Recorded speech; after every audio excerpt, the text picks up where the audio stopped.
پلیشه رو میذارم نزدیک به ریشه و دوباره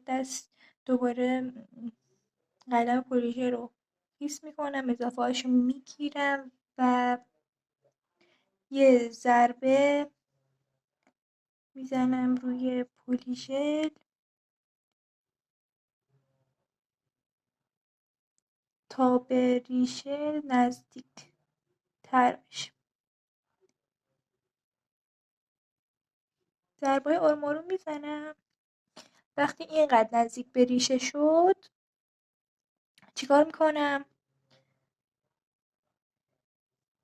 قلم رو عمود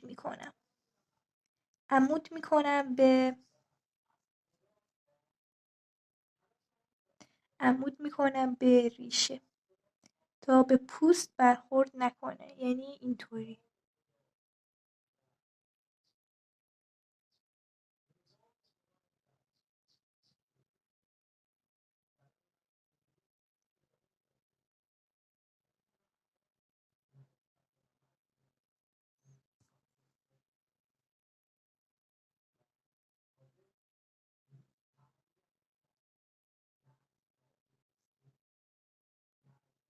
خب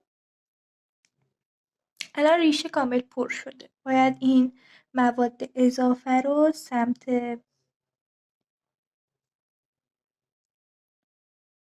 لبه آزاد هدایت کنه.